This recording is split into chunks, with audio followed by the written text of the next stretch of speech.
विद्वान नेताका रूपमा पनि चिनिनुहुन्छ हाम्रो माझमा। प्रधानमन्त्री भइसक्नुभयो, अर्थमन्त्रीको पनि अनुभव छ।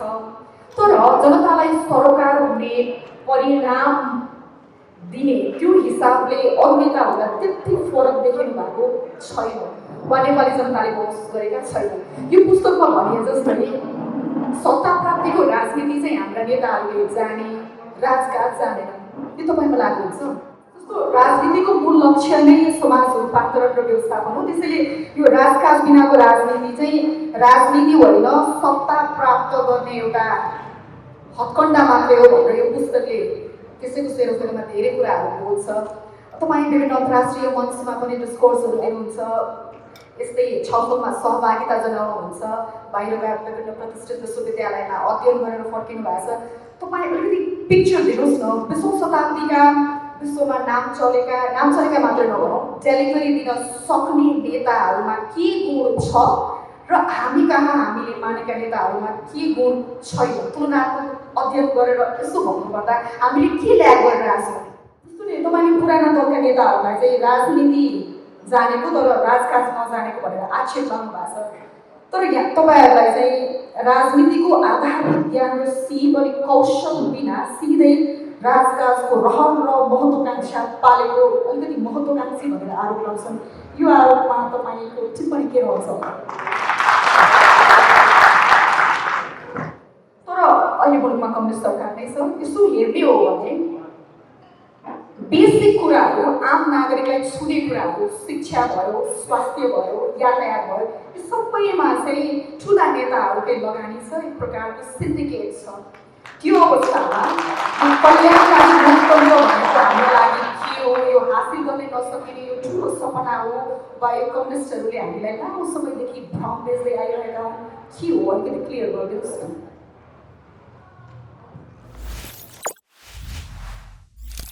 यहाँ सबैजनालाई फेरि एकपटक म स्वागत गर्न चाहन्छु अनि रविन्द्र मिश्रजीलाई बधाई तथा शुभकामना पनि। राजनीतिसँगै राजकाज भर्खरै विमोचन भएको छ। मैले पनि संस्कृति पढेको थिएँ। कति कुराहरू आफ्नै शब्द उहाँले यो पुस्तक मार्फत भनिदिएको जस्तो पनि लाग्यो कति ठाउँमा। किन यस्तो भयो भने यति सानो कुराको लागि हामी सबैजनाले किन यति धेरै टाउको दुखाउनु पर्ने, किन दुःख बिसाउनु पर्ने? जेनरल कुराहरू कसरी भनेको थियो कि सुशासन भनेको चाहिँ हावा जस्तै हो, हावा चाहिन्छ, हावा हुनुपर्छ भनेर हामीले बहस गर्नु पर्दैन। तर अब अहिले चाहिँ हाम्रो देशको परिस्थिति हेर्दा हावा भने के हो, हावा किन आवश्यक छ भनेर एक दिन मात्रै होइन, यस्तो मञ्चमा मात्रै होइन, अनेक मञ्चमा बहस गर्नुपर्ने बाध्यता छ, विडम्बना पनि छ। म धेरै भूमिका बाँध्न चाहन्न। 3 जना दिग्गज व्यक्तित्वहरू हुनुहुन्छ, उहाँहरूलाई नै सुन्ने अभिप्राय रहनेछ। राजनीतिसँगै राजकाज यो संवादलाई म अगाडि बढाउन चाहन्छु। म सिधै प्रश्नमै प्रवेश गर्न चाहन्छु कतिबाट। राजनीति समाज व्यवस्थापनको उच्चतम संयन्त्र हो।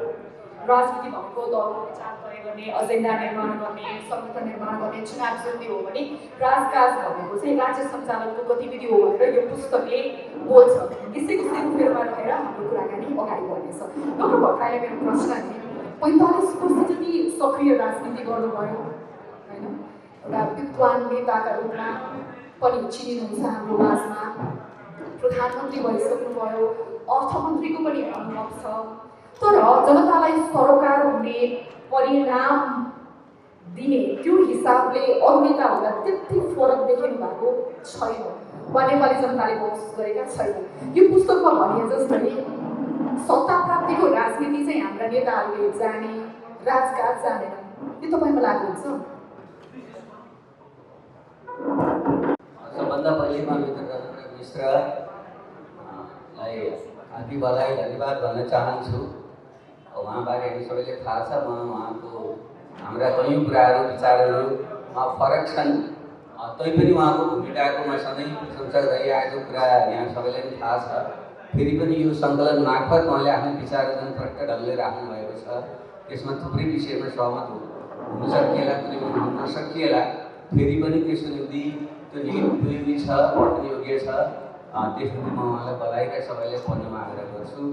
जहाँसम्म समाजले यो राजनीति सँगसँगै राजकाजको विषय अलिकति शिक्षा पढ्दैमा अन्त त्यो समाजलाई बुझ्ने हेर्ने दृष्टिकोण एउटै हुँदै जस्तो हाम्रा आँखाका चस्मा अनुसार हामीले देश दुनियाँलाई फरक फरक ढङ्गले देख्छौँ बुझ्छौँ।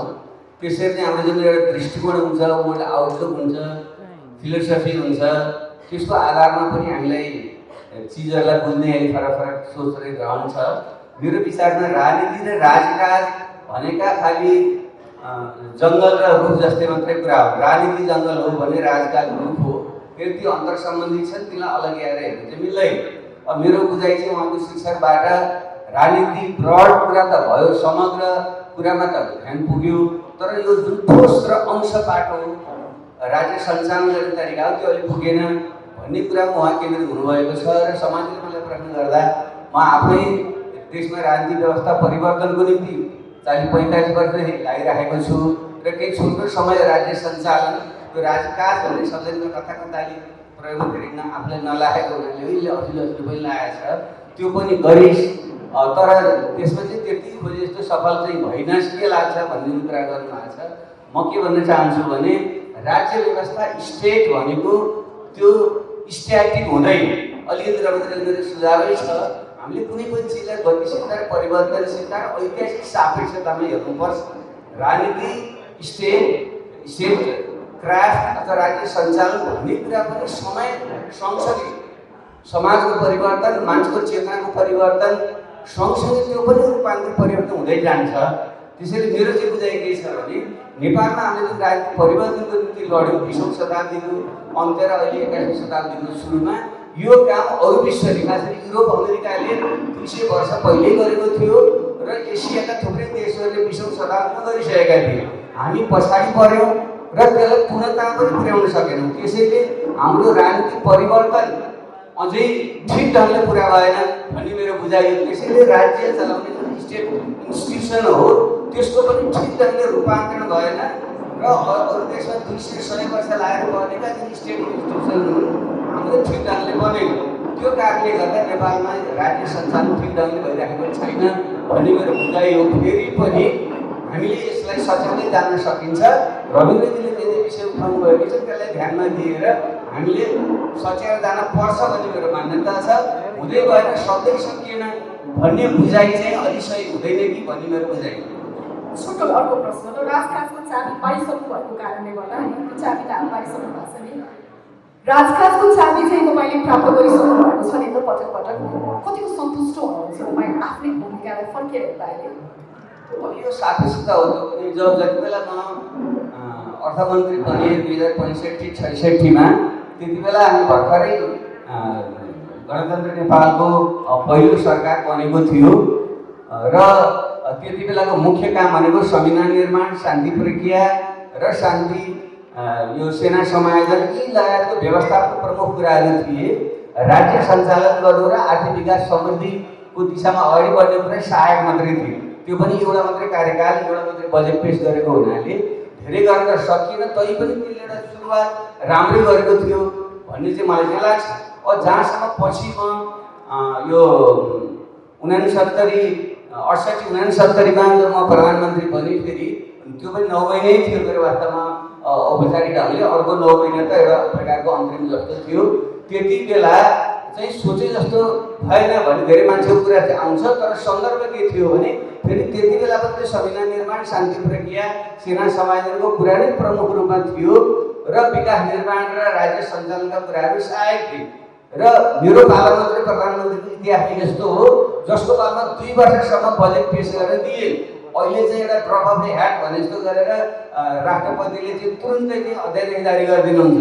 तर मेरो पालामा यस्तो हो, बजेट पेश गर्दाखेरि अध्यादेश मार्फत बजेट ल्याउन पनि राष्ट्रपतिले दिनुभयो।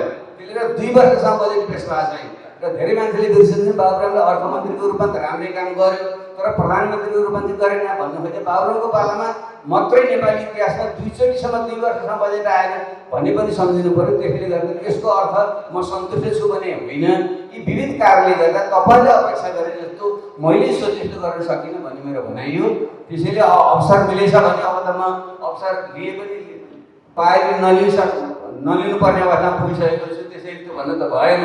तैपनि त्यस्तो परिनु परेको छ भने मिलेछ भने गर्न सकिन्छ, पहिलोभन्दा राम्रो हुनसक्छ भन्ने विश्वास चाहिँ मलाई छ। धन्यवाद। ठिक छ, धन्यवाद। चाँडै अवसर आउँदैछ भन्ने हल्ला पनि सुनिँदैछ होइन।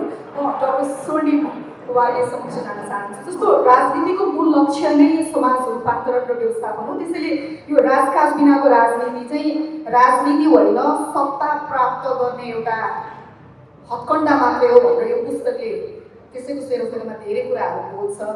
तपाईँ विभिन्न अन्तर्राष्ट्रिय मञ्चमा पनि डिस्कोर्सहरू दिनुहुन्छ, यस्तै छलफलमा सहभागिता जनाउनुहुन्छ, बाहिरका विभिन्न प्रतिष्ठित विश्वविद्यालयमा अध्ययन गरेर फर्किनु भएको छ। तपाईँ अलिकति पिक्चर दिनुहोस् न, 20औं शताब्दीका विश्वमा नाम चलेका मात्रै नभनौँ, डेलिभरी दिन सक्ने नेताहरूमा के गुण छ र हामी कहाँ हामीले मानेका नेताहरूमा के गुण छैन, तुलनात्मक अध्ययन गरेर यसो भन्नुपर्दा हामीले के ल्याग गरिरहेको छौँ? विषय एकदम ठुलो हो। यो कुनै एउटा हिस्ट्री विद्यार्थीको लागि पिएचडीको एउटा शोध कार्य नै हुनसक्छ। तर सरसर्ती म आफै पनि अब अर्थशास्त्री अध्ययनले पेसाले अर्थशास्त्री हो। अब इतिहासमा मेरो त्यस्तो भाग्यिक विगत त छैन, तर अर्थशास्त्रको विद्यार्थीको नाताले इतिहास समाजशास्त्र सबै हेर्दाखेरि चाहिँ मलाई रविन्द्रजीको यो अलिकति बाबुरामजीले पनि उठाउनु भयो, यो राजनीति र राजकाज अलि यो उस्तै सिनोनिमस होइन भन्ने खालको भन्नुभयो। सायद अङ्ग्रेजीमा चाहिँ अब राजनीतिलाई डेली पोलिटिक्सको हिसाबले हामी लिन्छौँ, पोलिटिक्स। राजकाज भनेर सायद उहाँले अब भन्नु होला स्टेट क्राफ्टतिर सोझ्याउनु खोज्नु भएको जस्तो मलाई लाग्छ। त्यहाँनिर अलिकति डिस्टिङसन आउँछ, डे टु डे यो हमड्रम अफ पोलिटिक्स भर्सेस अलिकति स्टेट क्राफ्टका कलाहरू, त्यसका चरित्रहरू, ट्रेड्सहरू र त्यसलाई कमान्ड गर्ने हाँक्ने स्टेट्सम्यानहरू। हुन त अहिले अब स्टेट्सम्यानलाई स्टेट्स पिपल भनेर मैले सुनेको छैन, एनिवे लैङ्गिक हिसाबले बुझौँ यसलाई, जेन्डर इक्विटीको हिसाबले। तर स्टेट्सम्यान राजनेताहरू ले चाहिँ अब त्यो अलिकति सरस्वती हेर्दाखेरि चाहिँ देखिन्छ केही अब हामी एमाट्योरिस हिस्टोरियनको हिसाबले पनि केही लेसन्सहरू डिस्टिल गर्न सकिन्छ जस्तो मलाई लाग्छ। र मूलतः तिनवटा कुरा भनौँ न, एउटा चाहिँ यो चरित्र फिलोसफी अलिकति क्लियर भएको नेताहरू राजनेताहरूमा देखिन्छ। जस्तो पछि आलोच्य पनि हुन सक्छन्, त्यो निश्चित कालखण्डमा लिएका अडानहरू with the benefit of hindsight criticise पनि भएको देख्छौँ। जस्तो जवाहरलाल नेहरूको कुरा आउँछ होइन, हाम्रो हिन्दुस्तानबाटै सुरु गरौँ। उनको 4-5वटा कुरामा स्पष्ट थियो। अब सेकुलरिजम, प्लुरल डेमोक्रेसी, अनि अलिकति सोसियलिस्ट, इनवर्ड ओरिएन्टेड सोसियलिजमको ढाका र फरेन पोलिसीमा नन अलाइनमेन्ट, यस्ता कुराहरूमा उनको कहिले पनि कम्प्रोमाइज गरेन। एउटा बेडरक प्रिन्सिपल्समा अडेर गए। 50 वर्षपछि समीक्षा गर्दाखेरि त्यो 4मध्ये 3वटा चाहिँ फ्लड थियो भन्ने खालको समीक्षा पनि गरिन्छ होइन। अब मार्गरेट थ्याचर अहिले बेलायतमा पनि सर्टेन प्रिन्सिपल्सको आधारमा उनले अब 4वटा चुनाव जितिन् होइन, पार्लियामेन्ट्री डेमोक्रेसीमा लगातार 4वटा चुनाव जित्नु। तर अन्त्य उनको बहिर्गमन चाहिँ अलिकति ह्युमिलिएटिङ किसिमले पनि भयो। तर नन्डलेस एउटा निश्चित पछि आलोचित भए पनि एउटा बेडरक, एउटा मोरल कम्पास, एउटा प्रिन्सिपल्सहरूको बेडरकमा चाहिँ अडेर गएको देखिन्छ। नेपालकै हकमा पनि बिपी कोइरालालाई म त्यही क्याटेगोरीमा राख्छु। सर्टेन प्रिन्सिपल्सहरूमा उहाँले कहिले पनि तलमाथि गर्नु भएन होइन, लास्टमा कम्प्रोमाइज गर्न सक्ने अवस्थामा पनि गर्नु भएन भन्ने आलोचना पनि गर्न सकिन्छ। तर त्यो कमिटमेन्ट, एउटा मोरल कम्पास र प्रिन्सिपल र एउटा यो क्यारेक्टरको एउटा बन्डल अफ भ्याल्युज चाहिँ I think is very important, त्यो देखिन्छ नम्बर 1। नम्बर 2 चाहिँ प्रिन्सिपल्सहरूमा धर्म अथवा स्पष्ट नभए पनि गभर्निङ स्टाइल, यो पनि एकदम 20औं शताब्दीका तपाईँले हेर्नुभयो भने देखिन्छ, विभिन्न मोडलहरू देखिन्छ। कसैले चाहिँ गभर्निङ स्टाइल, लेजिस्लेटिभ कम्पिटेन्सी, अमेरिकामा त्यति चर्चामा आउँदैन। अब लिङ्कन, एफडीआर, केनेडीहरूको चर्चा गरिन्छ, तर लिन्डन जोन्सन भन्ने केनेडीको हत्यापछि आएका उनका उपराष्ट्रपति त्यो मास्टर अफ लेजिस्लेसन भन्छ, त्यो बिल कसरी पास गर्ने, डेलिभरी कसरी गर्नेमा त्यतिको अब्बल चाहिँ राष्ट्रपति अमेरिकाको 46जना राष्ट्रपति कुनै पनि आएको छैन भनेर भनिन्छ। सो कसरी त्यो लेजिस्लेटिभ जुन एउटा कोर्स हुन्छ, एउटा यो विधि छ, त्यसलाई मास्टर गर्ने, सो त्यसरी चाहिँ रिजल्ट दिने पनि हुन्छ। कुनै राजनेताहरूको अब क्रान्तिबाट आएका हुन्छन्, त्यो सुरुको लेजिटिमेसी उनीहरूको त्यो सङ्घर्ष क्रान्तिबाट हुन्छ। जो हाम्रो नेपालको हकमा पनि सबै पार्टीहरूको लागु हुन्छ, कङ्ग्रेस, एमाले, माओवादीहरू पनि एउटा निश्चित सङ्घर्षबाट आएको, तर त्यो लेजिटिमेसीको एक्सपायरी डेट पनि हुँदो रहेछ। त्यो निश्चित कालखण्डमा डेलिभरी गर्न सकिएन भने त्यो चाहिँ कति अब तपाईँले यो ओबामाको अब अलिकति ताजा उदाहरण अलिकति अगाडि जाने हो भने केनेडीहरू हेर्नुभयो भने त्यो पावर अफ पर्सुएसन होइन, ओरेटोरीबाट पनि चाहिँ लान सक्छ। अर्को टिम फर्मेसन डेलिगेसनबाट पनि गर्न सक्छ। सो यो समग्र भ्यालुजहरू चाहिँ विभिन्न सापेक्षिक रूपले सफल मानिएका अन्तर्राष्ट्रिय स्तरका राजनेताहरूको चाहिँ गभर्निङ स्टाइलमा यी कुराहरू पर्छ जस्तो मलाई लाग्छ। तेस्रो चाहिँ जुन सायद सबभन्दा महत्त्वपूर्ण हो, ग्रान्ड स्ट्राटेजी भन्छु मैले अङ्ग्रेजीमा, तर यो आफ्नो देशको त्यो ट्रेजेक्टरीको त्यो अहिलेको समयमा सबभन्दा महत्त्वपूर्ण कुरा के हो, त्यो ट्याक्टिकल र स्ट्राटेजीलाई छुट्याएर अनि त्यसै अनुसार प्रहार। जस्तो ली कुआन यू मलेसियाबाट छुट्टिएपछि सिङ्गापुरको त्यो एक्जिस्टेन्समै ठुलो प्रश्न आउँदाखेरि उनले सोझै इकोनोमिक विषयमा ध्यान दिए होइन। कसरी हुन्छ हङकङको तुलनामा वा अन्य कन्ट्रिजहरूको तुलनामा कसरी छुट्टिने भनेर जुन ऱ्याडिकल इकोनोमिक प्याराडाइममा गयो त्यो महत्त्वपूर्ण थियो सिङ्गापुरलाई टिकाउनुको लागि 1960s मा। नेल्सन मण्डेला त्यत्रो अपार्थाइडको रेजिमबाट आएपछि उनले नेसनल रिकन्सिलिएसन नेसन बिल्डिङलाई चाहिँ ध्यान दिए होइन। त्यसरी यो कालखण्डमा त विभिन्न र फेरि खालि अमेरिका युरोपको मात्र कुरा गर्छौँ हामीले, मलाई व्यक्तिगत रूपमा ठुलो प्रेरणा मिल्ने चाहिँ बोट्सवानाको कथा लाग्छ। 1966 देखि 1980 सम्मको त्यहाँको पहिलो पोस्ट इन्डिपेन्डेन्ट एकजना प्रेसिडेन्ट खामा भन्ने थिए, उनले पनि त्यो डायमन्ड रिच कन्ट्री पहिला गरेको त्यो इन्स्टिट्युसन बिल्डिङमा ध्यान दिए र आज बोट्सवाना चाहिँ एकदमै समृद्ध, एकदमै अल्पविकसित मुलुकबाट सबभन्दा पहिला ग्रेजुएट भएको मुलुक विभिन्न कुराले ल्यान्डलक भइकन हाम्रो जस्तै विभिन्न चाहिँ एडभर्स स्ट्रक्चरल कन्स्ट्रेन्टहरूका बावजुद राम्रो उन्नति गरेको मुलुक। त्यो चाहिँ ठ्याक्कै अर्ली डेजमा it was a conscious decision, अलिकति यो स्टेट्सम्यान लाइक बिहेभियर एक्सनले चाहिँ त्यो मुलुकलाई एउटा नयाँ ट्राजेक्टरीमा लगेको पाउँछ। त्यसैले समग्रमा I think values, moral compass, प्रिन्सिपलहरूको एउटा देखिन्छ। त्यसमा अनि उल्लेख गरेको नामहरू लिए गभर्निङ स्टाइल पनि छ र तेस्रो चाहिँ त्यो कालखण्ड एउटा विशेष कालखण्डमा निश्चित किसिमको चाहिँ हस्तक्षेप गर्न सक्ने क्षमता। सो यो सबैलाई समग्रमा हेर्नु हो भने चाहिँ यो राजका स्टेट्सम्यानहरूको गुण हामीले स्टिल गर्न सक्छौँ र त्यो चाहिँ त्यसलाई एक्स्ट्रापोलेट गरेर स्टेट क्राफ्ट र डिजायरेबल ट्रेड्सहरूमा चाहिँ म्यापिङ गर्न सक्छौँ कि जस्तो मलाई लाग्छ। मैले अलिकति अन्तर्राष्ट्रिय परिवेशमा भने तर नेपालमा पनि हामीले यही म्याट्रिक्स अथवा यही लिस्टबाट केही विश्लेषण गर्न सक्छौँ जस्तो मलाई लाग्छ। धन्यवाद तपाईँसँग आउँछु। रविन्द्रजी अलिकति पछाडि आए होइन, तपाईँ होस्ट भएको कारणले गर्दा। अब यो राजकाज राजनीति दुईवटा टर्म छ नि, त्यहाँबाट सुरु गर्छु। यो राजनीतिभित्रको कोर भ्याल्यु हो राजकाज वा यी दुई छुट्टा छुट्टै विषय हो, अलिकति क्लियर गरिदिनुहोस् न। राजनीति के हो, राजकाज के हो? पहिला हस्, तपाईँ पछि आउनु एकदमै राम्रो, किनभने आज हामीले सुन्न चाहेकै उहाँहरू दुईजनालाई राजनीति र राजकाज यो अन्तर सम्बन्धित शब्दहरू हो, तर राजकाज चाहिँ राज्यको रूपान्तरणै हो। त्यसै कारणले राज्यको रूपान्तरण गर्न नसक्ने नेतालाई राजनेता भनिन्छ। जसले राज्यको रूपान्तरण गर्न सक्छ उसलाई मात्रै राजनेता भनिन्छ सामान्यतया। त्यसै कारणले राजकाज चाहिँ राजनीतिको मेरुदण्ड भन्नुभयो हुन्छ। त्यो मेरुदण्डमा चोट लाग्यो भनेदेखि शरीर त जीवित हुन्छ तर त्यसले चाहेको परिणाम निकाल्न सक्दैन। अब राजनेता हुनको लागि चाहिने गुणहरू के हुन् भन्दा अघि स्वर्णिमजीले पनि केही कुरा उल्लेख गर्नुभयो, बाबुरामजीले पनि उल्लेख गर्नुभयो। मैले चाहिँ 5वटा प्रमुख ट्रेट्सहरू मैले आइडेन्टिफाई गर्ने प्रयास गरेको छु यो किताबमा पनि।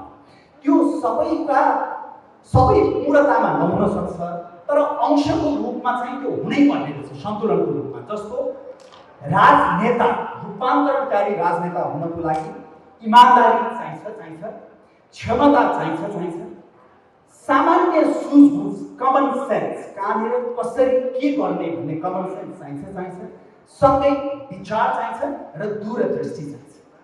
र हाम्रो देशको परिप्रेक्ष्यमा चाहिँ तपाईँले 70 वर्ष 2007 सालपछिको हेर्नुभयो भने पनि यो दुईटा एक आपसका परिपूरक भएर नगएको र 46 सालपछिको स्थिति हेर्नुभयो भने पनि यसमा ठुलो विरोधाभासहरू देखिएको स्थिति हो। म तपाईँलाई सानो उदाहरण दिन्छु। यो राजकाजको कुरा गर्दाखेरि तपाईँको राजनीति लोकतन्त्रमा प्रवेश गरिसकेपछि, मैले लोकतन्त्र नभएको ठाउँको कुरा गरेन, लोकतन्त्रमा प्रवेश गरिसकेपछि त्यो प्रवेश गरेको चरणमा साँच्चै जब बलियोसँग हाल्ने नेता भयो भनेदेखि त्यसले पछिसम्म राम्रो नतिजा दिने रहेछ। अमेरिकाका फाउन्डिङ फादर्सहरूको कुरा गरौँ अथवा नजिकको कुरा गर्ने हो भने भारत र चीनको कुरा गरौँ र भारत र पाकिस्तानको कुरा गरौँ। भारतमा भारत स्वतन्त्र भएपछि जवाहरलाल नेहरूले झन्डै 15 वर्ष शासन गरे र यति बलियोसँग उनले केही महत्त्वपूर्ण मूल्य मान्यताहरूलाई त्यहाँ स्थापित गरे। अनि पाकिस्तान छुट्टियो। मोहम्मद अली जिन्ना पनि पाकिस्तानमा असाध्य श्रद्धेय नेता हुन् र उनी चाहिँ लोकतन्त्रमा विश्वास गर्थे पनि भनेर भनिन्छ। तर उनी चाहिँ पाकिस्तान बनेको 1 वर्षभित्रमै उनको निधन हुँदाखेरि त्यसको असर त्यहाँको राजनीति र राजकाज दुईटैमा पर्यो र त्यहाँ निरन्तर त्यो अस्थिरतातिर गयो। भारतमा त्यति डाइभर्स समाज भएर विश्वकै सबभन्दा ठुलो लोकतन्त्र भएर पनि अहिले पनि लोकतन्त्र भाइब्रेन्ट छ। अब नेपालको परिप्रेक्ष्यमा आउँदा 2046 सालमा जब हामी लोकतन्त्रमा प्रवेश गर्यौँ त्यति बेलाका नेताहरू आत्मकेन्द्रित नभइदिएको भए, स्वार्थ केन्द्रित नभइदिएको भए, अलिकति अर्को शब्दमा भन्ने हो भने छोरी केन्द्रित र नातेदार केन्द्रित नभइदिएको भए, आपसका वरिपरि केन्द्रित नभइदिएको भए सम्भवतः माओवादी द्वन्द्व पनि जन्मिँदैन थियो किनभने त्यो जेनरल गर्न सक्ने त्यसले फाउन्डेसन। तर काठमाडौँ यस्तो केन्द्र बन्यो जहाँ राजनीतिमा नहुनुपर्ने र राजकाजमा नहुनुपर्ने सबै किसिमका क्रियाकलाप भयो। उता गाउँमा द्वन्द्व मौलाएर गएर केही वर्षपछि त्यसै कारणले गर्दा राजनीति समग्रता हो तर राजकाज चाहिँ तपाईँको त्यसको मेरुदण्ड हो। राजकाजले राज्यको रूपान्तरण गर्छ तर राजनीति राज्यको रूपान्तरणकारी राजनीति भएन भने त्यसले देशलाई भ्रष्ट, कुशासनयुक्त र कमजोर बनाउन सक्छ, जुन नेपालको नियति बनाउँछ। धन्यवाद। अर्को प्रश्न पनि छ मेरो। रविन्द्रजीले मलाई सुरुमा चाहिँ तपाईँलाई जे सोध्न मन लाग्छ त्यही सोध्नुहोस्, मेरो विमोचन हो भनेर तपाईँ त्यति धेरै बुझ्नु होला। जस्तो नि तपाईँले पुराना दलका नेताहरूलाई चाहिँ राजनीति जानेको तर राजकाज नजानेको भनेर आक्षेप गर्नु भएको छ। तर यहाँ तपाईँहरूलाई चाहिँ राजनीतिको आधारभूत ज्ञान र सिप अनि कौशल बिना सिधै राजकाजको रहर र महत्त्वाकांक्षा पालेको अलिकति महत्त्वाकांक्षी भनेर आरोप लगाउँछन्। यो आरोपमा तपाईँको टिप्पणी के रहन्छ?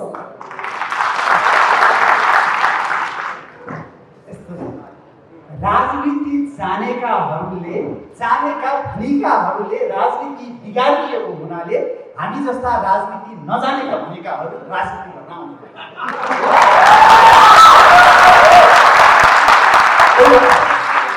दोस्रो कुरा, राजनीति कुन चरणमा सुरु गर्ने? कसैले विद्यार्थी कालदेखि नै सुरु गर्छन्, कसैले अलिकति पेसागत जीवन बिताएपछि सुरु गर्छन्। अघि स्वर्णिमजीले लेक वान युको उदाहरण दिनुभयो।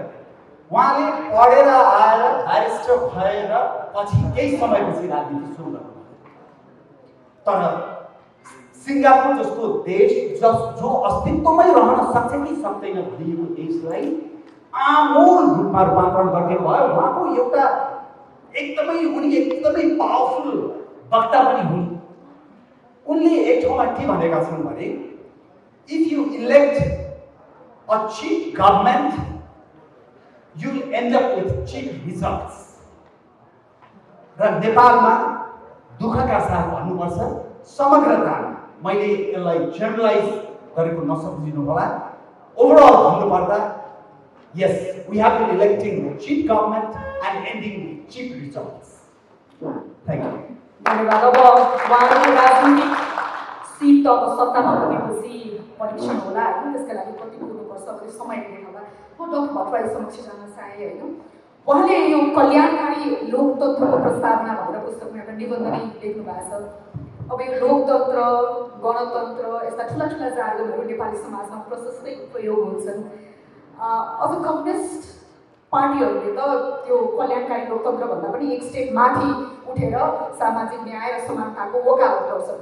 तर अहिले मुलुकमा कम्युनिस्ट सरकार नै छ। यसो हेर्ने हो भने बेसिक कुराहरू, आम नागरिकलाई छुने कुराहरू, शिक्षा भयो, स्वास्थ्य भयो, यातायात भयो, यो सबैमा चाहिँ ठुला नेताहरूकै लगानी छ। एक प्रकारको सिन्डिकेट छ। त्यो अवस्थामा कल्याणकारी लोकतन्त्र भनेको हाम्रो लागि के हो, यो हासिल गर्न नसकिने यो ठुलो सपना हो वा यो कम्युनिस्टहरूले हामीलाई लामो समयदेखि भ्रम बेच्दै आइरहेका हुन्, के हो अलिकति क्लियर गरिदिनुहोस् न। मैले तपाईँको यो प्रश्न आउनुभन्दा अगाडि थोरै अर्को एउटा रविन्द्रजीको किताबमा उहाँले हाम्रा विसङ्गति विकृति समस्याको राम्रो उठान गर्नुभएको छ र धेरै हाम्रा बौद्धिक साथीहरू नयाँ पुस्ताका साथीहरूले पनि त्यसलाई स्वीकार गर्नुहुन्छ।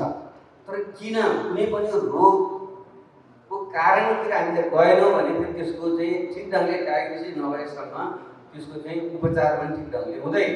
फेरि यसमा मैले थप्न चाहेको विषय के हो भनेदेखि लोकतन्त्रको मोडेलमा आउनुभन्दा अगाडि नेपालको मुख्य एउटा समस्या भनेको फेरि पनि हामीले यहाँको राजनीतिक परिवर्तन पुरा भएन भन्ने मेरो। अब रविन्द्रजीको किताबको सार चाहिँ बढी राजनीतिक हो, साथसाथै पटक राजनीतिक परिवर्तन हो, गभर्नेन्स गएको भन्ने छ। मेरो चाहिँ भनाइ चाहिँ के छ भने 7 सालमा आंशिक भयो, फेरि महेन्द्रले कोसी त्यसले गरेर फेरि त्यही कुरो 7 सालकै कुरो शैलजाचार्यले ल्यायो, नयाँ कुरो ल्यायो होइन, त्यो पुरा छैन। लोकतन्त्र पुरा भएको छैन। नेपाल जस्तो विविधतायुक्त ठाउँमा त्यहाँ चाहिँ सबै जातिहरूको चाहिँ राज्य पुनर्संरचना गर्ने गरी अझ थप लोकतन्त्र चाहिन्छ भनेर हामी लड्यौँ। तर जो लड्यो त्यसले जो पुरानो शक्ति त्यसले समझौता गर्नु पर्यो र त्यसले गर्दा त्यो परिवर्तन पनि पुरा भयो।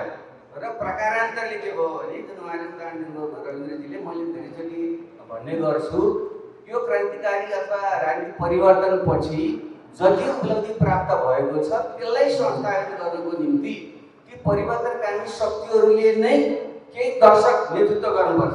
जुन देशको हामीले कुरा गर्छौँ इन्स्टिट्युसन बन्यो, गुड गभर्नेन्सको परिणाम आयो भन्छौँ, चाहे फ्रान्सेली क्रान्तिदेखि लगायत अमेरिकाको क्रान्ति हुने रुस लगायत भारतसम्म तपाईँले हेर्नुभयो, उसको दक्षिण अफ्रिकासम्म हेर्नुभयो भने क्रान्तिकारी परिवर्तनपछि इन्स्टिट्युसन बिल्डिङको निम्ति केही दशक समय चाहिन्छ। त्यसमा तिनै मान्छेहरूले, चाहे अमेरिकामा वासिङटनहरू हुन्, चाहे भारतका नेहरूहरू हुन्, चाहे नेल्सन मण्डेलाहरू हुन्, उनीहरूले केही समय नेतृत्व गरेर इन्स्टिट्युसन बनाइदिएका छन्। तर नेपालमा के भयो, टिपु कोइरालाले पनि क्रान्तिकारी परिवर्तन गर्नु 18 महिनामा गयो, इन्स्टिट्युसन बन्यो। राणाकै प्रहारका इन्स्टिट्युसन कायम रहे पञ्चायतभरि। 47 सालमा अलिकति आयो, त्यो पनि पूर्णता थिएन। फेरि राजाले 5 वर्ष हुकुम प्रमाणी, हिजोकै चाहिँ चाकडी प्रथा, हिजोकै उसको पजनी प्रथा, केही मोटामोटी फेरफेरमा रहेको जुन ब्युरोक्रेसी ढाँचा थियो त्यसमा खासै परिवर्तन भएन। र हामीले 62-63 को परिवर्तनपछि सङ्घीय लोकतान्त्रिक गणतन्त्रको संविधानसम्म त बनायौँ, तर त्यति बेला पुरानो र नयाँ शक्तिको बिचको जुन तानातान भएर पटक सरकार फेरिए र पछि आएको इन्स्टिट्युसन अहिलेसम्म जुन हामीले बन्न सकेका छैन, त्यसले त्यो एउटा कारण हो। यसलाई बिर्सन हुँदैन भन्ने मेरो भनाइ। त्यो कारणले गर्दा त्यही गजेङ मजेङ त्यही खिचडीभित्र हामी रोमलिरहेका छौँ। र जो गयो भने जब इन्स्टिट्युसन खराब छ, मेसिन खराब छ भने त्यो चलाउने मान्छे सत्य राख्ने के हुन्छ, तपाईँको गाडीको इन्जिनै ठिक छैन भने राम्रो ड्राइभर राख्ने के हुन्छ। त्यसो भए हामीले कुरो भने त्यहाँनिर हो। अब जहाँसम्म यो कल्याणकारी लोकतन्त्र भन्ने कुरा गर्नुभएको छ, अब त्यसमा पनि राम्रै उद्देश्यले कुरा उठाउनु भएको छ। उहाँको त्यो निबन्ध निकै पठनीय पनि छ। तर मेरो चाहिँ त्यहाँ थोरै बुझाइदिनु, लोकतन्त्र भनेको पनि करिब 500 वर्ष भयो आधुनिक लोकतन्त्र कुनै सुरुवात भएको करिब र त्यसको विकासक्रमलाई तपाईँ हेर्दै जानुभयो भने यो चाहिँ पहिलो चरणको लोकतन्त्रले निजी स्वतन्त्रता बराबरीका कुराहरू गर्यो। अब फ्रान्सेली क्रान्तिकै बेलामा अथवा एनलाइटनकै बेलामा स्वतन्त्रता, समानता र भ्रातृत्व भन्ने जुन कुराहरू अगाडि सारियो र पछि स्वतन्त्रता अथवा व्यक्तिगत निजी स्वतन्त्रताका कुरा आयो पहिलो चरणको लोकतन्त्रमा। दोस्रो चरणमा जुन वर्गहरू हुन्छ समानता, वर्गीय समानता भनेर चाहिँ समाजवादी मार्क्सेली लोकतन्त्रको कुरा आयो। भलै त्यसको के परिणाम आयो छोडिदिउँ। तर अहिले तेस्रो चरणको लोकतन्त्र भनेको व्यक्ति वर्ग मात्रै होइन, जाति, क्षेत्र, लिङ्ग, समुदाय, नेपाल भारत जस्तो ठाउँमा चाहिँ कास्ट, जातपात यो पनि रहन्छ। त्यसले त्यसको समेत हल हुने गरी लोकतन्त्रमा स्वतन्त्रता मात्रै होइन, समानता मात्रै होइन, त्यहाँ समावेशिता इन्क्लुजन पनि हुनुपर्छ र त्यहाँ चाहिँ पार्टिसिपेसन पनि हुनुपर्छ भन्ने अवधारणाहरू पनि छन्। त्यसको सँगसँगै इकोनोमिकली हेर्दाखेरि बजारलाई प्रेस गरिदिने कि भन्ने र होइन राज्यले पुरै नियन्त्रण गर्ने कि भन्नेदेखि लिएर बजार, राज्य, समुदायको सन्तुलित भूमिका हुनुपर्छ भन्ने मोडेल पनि नयाँ आइरहेको छ। त्यसो भएको हुनाले यो कल्याणकारी लोकतन्त्रमा चाहिँ मूलतः बजारमुखी अर्थतन्त्र, जो समाजका जुन अलिकति एलिटहरू हुन्, शासक वर्गकै जो मुख्यतः मानिसहरू हुन्, अलिक धनीमानी टाठाबाटा हुन्, त्यो राज्य चाहिँ उनीकै उसमा रहन्छ, राज्यको नेतृत्वमा आर्थिक वर्चस्व पनि उनीहरूकै रहन्छ। तर जनता चाहिँ उनीहरूको दयामायाले, परोपकारी भावनाले केही चाहिँ सुधारहरू चाहिँ केही सहुलियतहरू चाहिँ दिन्छन् भनेर बेलायततिरबाट जुन ढङ्गले अभियान पुवर ल भन्ने जुन उनीहरूको 16-17औं शताब्दीतिर कहिले सुरु भएको थियो त्यसैको नै विकसित रूप यो वेलफेयर भन्ने धारणा त्यहाँबाट आएको यो मूलत परोपकार अब हुनेले अलि बढी सम्पन्न हुनेले बढी कमाउन सक्नेले बलियोले माया दया गरेर अलि गरिबलाई कमजोरलाई अलिकति दिने भन्ने अर्थमा जुन आयो अहिलेको अवधारणा भनेको त्यो होइन त्योभन्दा माथि उठेको सबैले आफ्नो अधिकार पाउनुपर्छ कसैको दया मायाले दिने भने उसको अधिकार पनि मैले पाउनुपर्छ भनेर सोसियल एउटा सेक्युरिटी समाजको एउटा दायित्व राज्यकै दायित्व हुन्छ सबैले बुढेसकालमा गरिबी भोकमारीबाट चाहिँ सुरक्षा पाउनुपर्छ भन्ने सोसियल सेक्युरिटीको अवधारणा र सबै बराबर हुन्छन् जाति क्षेत्र लिङ्गको आधारमा चाहिँ भेद गर्न हुँदैन भनेर चाहिँ सामाजिक न्याय सोसियल जस्टिसका अवधारणा पनि अहिले आइसकेका छन् त्यसैले हामी सोसियल वेलफेयर अथवा वेलफेयर इकोनोमिक्स अथवा वेलफेयर स्टेटभन्दा माथि गएर यो सामाजिक न्याय र सामाजिक सुरक्षा सहितको लोकतन्त्र जो चाहिँ इन्क्लुसिभ समावेशी र सहभागितामूलक पनि हुन्छ त्यो उच्च ठाउँमा अहिले हामी पुगेका छौँ त्यसै भए हुनाले यो अवधारणाभन्दा अलि माथि उठेर मात्रै हाम्रो देशको समस्या हल गरेर जानुपर्छ कि यो ठिक छ सुरुवात चाहिँ तर यति पर्याप्त छैन अघि बढ्नुपर्छ भनेर भन्यो ठिक छ धन्यवाद अघि गाडीको इन्जिन खराब ड्राइभर सही भन्यो हुन्थ्यो धेरै नेपालीहरूले फेरि ड्राइभरकै क्षमतामा प्रश्न गर्न थालेका छन् होइन तपाईँसँग म आउँछु यो लोक कल्याणकारी राज्यको अवधारणा छ नि डक्टर वाग्लेलाई मेरो प्रश्न तपाईँले पनि यो पुस्तकको त्यो निबन्धलाई एन्डोर्स गर्नु भएको जस्तो लाग्छ पछाडि लेख्नु भएको छ मेरो पनि पूर्ण सहमति छ भनेर अब अवधारणा सुन्ने हो भने यसको कोर भ्यालु सुन्ने हो भने खासै नयाँ होइन नेपाली समाजमा पञ्चायतले पनि एन्डोर्स गर्न खोजेको हो कि जस्तो देखिन्छ विभिन्न तानामा यो फुलबुट्टे टपिकमा तर कार्यक्रमको तहमा पुग्न सकेन अहिले हेर्दा सबै दलको यो कोर एसेन्स त त्यही नै देखिन्छ नि घोषणापत्रमा त त्यही नै भन्छन् तपाईँलाई के लाग्छ यो लोक कल्याणकारी राज्यको अवधारणा कस्तो हुनुपर्छ यो भाषणको विषय मात्रै सबैलाई सुन्दा मजा लाग्ने ताली बजाउने विषय मात्रै हो कि यो अवधारणा कसरी कार्यान्वयन हुनुपर्छ होला छोटकरीमा अब यसको खाका कस्तो हुनुपर्छ होला यसको अलिकति यो वेलफेयर स्टेट जुन रविन्द्रजीले अब यसलाई ट्रान्सलेट गरेर लोक कल्याणकारी राज्यको भन्नु यो चाहिँ अलिकति 20th सेन्चुरीको कन्सेप्ट हो यस बारेमा डाक्टर भट्टराईसँग मेरो सहमति छ अहिले धेरै डिबेटहरू चाहिँ इभल्भ हुँदै गएको छ र 21औं शताब्दीमा चाहिँ अलिक फरक ढाँचाको त्योभन्दा उन्नत चाहिँ वेलफेयर स्टेटको कल्पना गरिएको छ र यो कोभिडपछि पनि एउटा नयाँ बहसहरू छ यो सोसल सेक्युरिटी भनेको खालि पेलिएटिभ दुःख परेका मान्छेलाई यसो दिने ट्याक्स एन्ड ट्रान्सफर मात्र होइन कि यसलाई इन्भेस्टमेन्टको रूपमा नै हेर्नुपर्छ वैधानिकै रूपमा हेर्नुपर्छ भनेर सोसियल प्रोटेक्सनमा एकदमै ऱ्याडिकल करिब 20-25 वर्ष अगाडि पनि ऱ्याडिकल मानिने विधिहरू चाहिँ पोलिसी प्रेस्क्रिप्सनहरू अहिले आइरहेका छन् होइन युनिभर्सल बेसिक इन्कमदेखि लिएर यावत कुराहरूमा साथीहरूले फलो गरिराख्नु भएकै छ अब वेस्टर्न कन्ट्रिजहरू तर यसको ओरिजिन चाहिँ करिब 100 वर्ष अगाडि उहाँले भन्नुभएको जस्तै बिस्मार्कले नै हो वृद्ध भत्ता हामी नेपालमा बहुचर्चित छ ओल्ड एज पेन्सनहरू 1880s तिर जर्मनीबाट आयो त्यहाँबाट यो एक्सिडेन्ट इन्सुरेन्स अनि डिसेबिलिटी इन्सुरेन्स जस्ता कुराहरू बिस्तारै एकदम लो लेभल अफ डेभलपमेन्ट स्क्यान्डिनेभियन मुलुकहरूले सुरु गरे तर यसलाई मूलत फर्मलाइज गरेको चाहिँ 1942 मा विलियम बेभरेजले बेलायतको कन्टेक्स्टमा र सेकेन्ड वर्ल्ड वारपछि चाहिँ यसलाई विधिवत लागू गरियो तर 50 वर्षको अनुभवपछि चाहिँ एउटा नयाँ अब डेभलपमेन्ट इकोनोमिक्समा लेसन के हो भन्दा यो धान्न सकिन्न कि यो खालको यो बढ्दै जाने धान्न नसकिने हो कि त्यसैले यसलाई यसको रिफर्म हुनुपर्छ भन्ने चाहिँ जुन अनि एसियन कन्ट्रिजहरू चाँडै क्याचअप गरे 1990 2000 पछि अनि उनीहरूमा चाहिँ यो ठ्याक्कै युरोपेली मोडलको वेलफेयर स्टेट चाहिँ ट्रान्सप्लान्ट गर्नु हुँदैन यसलाई नयाँ ढङ्गले लानुपर्छ सो यो निरन्तर अगाडि एउटा उन्नत किसिमले अगाडि बढिरहेको डिबेट छ अब नेपालको हकमा चाहिँ आई थिङ्क हाम्रो संविधानले अलिकति अग्रगामी किसिमले चाहिँ धेरै कुराहरू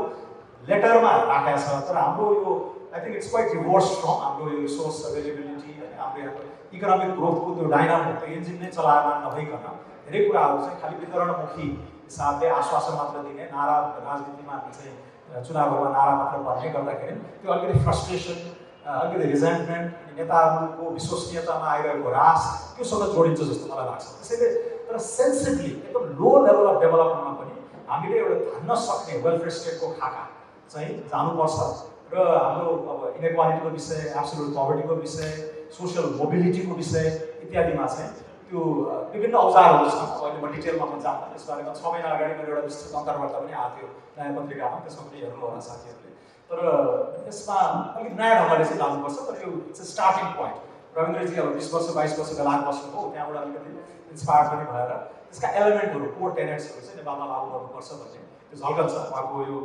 च्याप्टरहरूमा शिक्षा, स्वास्थ्य, रुल अफ ल, गभर्नेन्सका विभिन्न पाटाहरू होइन, त्यसमा पनि अब कन्फ्लिक्ट अफ इन्ट्रेस्टदेखि लिएर अब कुराहरूमा त्यो त्यो त्यो युनिभर्सलाई तपाईँले एनालाइज गर्नुभयो भने त्यही वेलफेयर स्टेटका हुनुपर्ने शिक्षा, स्वास्थ्य, आवास, यातायात, सार्वजनिक यातायात, पर्यावरण जस्ता विषयहरूमा चाहिँ राज्यको एकदमै अग्रगामी भूमिका हुनुपर्छ भन्ने खालको जुन प्ली छ त्यसमा मेरो आधारभूत सहमति छ।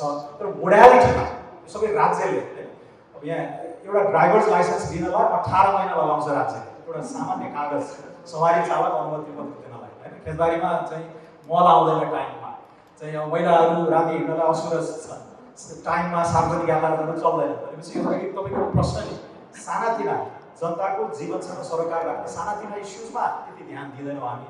बिनिथ अस, टु डल, एकदम यो चाहिँ हामी ठुला ठुला सिद्धान्तका कुरा गर्छौँ, यहाँ दलाल पुँजीवाद भन्यो, नोकरसाही के भन्यो होइन, त्यो जार्गनले खिचेको छ क्या।